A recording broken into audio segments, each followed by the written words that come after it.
Welcome back to Informed Sources. Shelby County District Attorney Steve Mulroy is looking back on his first year in office, a year that he's calling challenging, to say the least. In his first week as DA, there was the kidnapping and killing of Eliza Fletcher, then a live-streamed shooting spree that put the city on lockdown, allegedly carried out by Ezekiel Kelly. Mulroy says the following months saw a drastic rise in crime like car thefts and break-ins. The DA's office released a 14-page report this week that also focused on newly adopted policies and procedures to address the issues.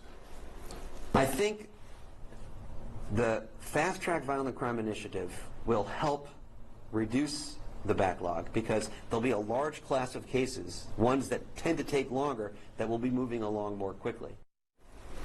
Mulroy says his priorities remain public safety and public service. Pastor, you know, when you're DA, your report card is there for everyone to see.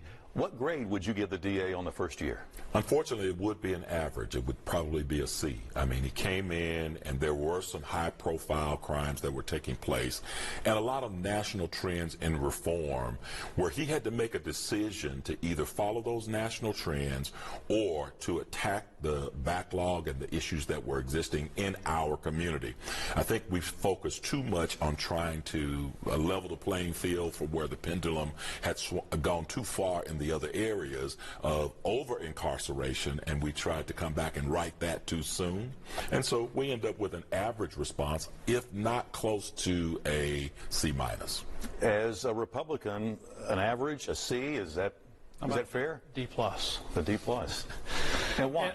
And Pastor Norman stated it very well. I think DA Mulroy campaigned on a much more progressive message and was elected on that progressive message, to be fair. But when he got into office, he realized that it is the day-to-day business of the district attorney to run and direct the criminal justice system to prosecute crimes and to adjudicate cases. And I will give him this. I think that he's become much more pragmatic over the past 12 months, and I think his report reflects that. So I will give him that. Yeah, so it's a learning experience, for sure, a big learning curve. What do you think is his biggest asset?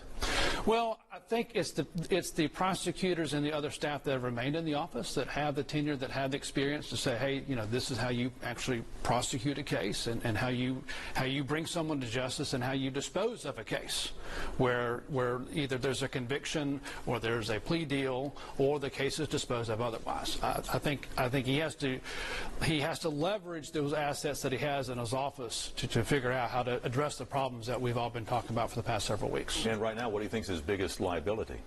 I think rebuilding a plane while it's flying is tough. I think that's his biggest liability. I think we have to figure out when you bring in a shift and change of the winds of how we're either going to embrace national trends once again and apply them locally. Was it too big of a bite of the apple here? Not necessarily too big of a bite of an apple all at once, maybe, yes. I think you just cut up the apple and say, here's where our focus is. We have cases that we need to deal with. We have high crime. We have issues that our state is not helping us with open carry laws and other things that are hurting us. So we really have to focus on this first. You got to get a different way of thinking in that office. You had a lot of people, a lot of turnover in that office. You had new attorneys that were hired who think differently about how they're going to deal with cases.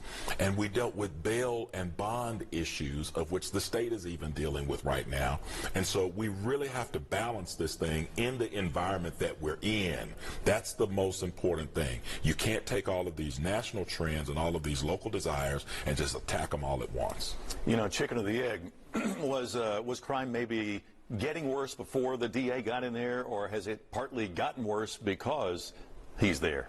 I think it was trending worse as he came into office. And to Pastor Norman's point, I think that General Mulroy came in with this plan that took way too much of a national view. I mean, Memphis is Memphis, and we have unique, specific needs here, and you can't put a national plan and fit it into the Memphis mold.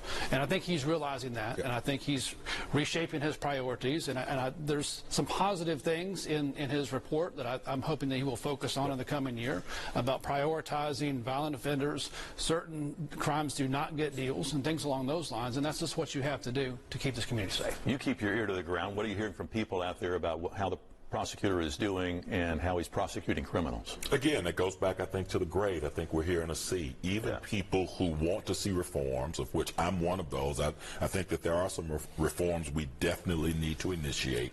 I think it's the timing of those reforms while we do the other hard things. There have been clearly some cases where people committed open and violent crimes where they did not necessarily get the immediate response, the necessary bail, the incarceration, and the speediness of trial. I want to see speedy trials for innocent people.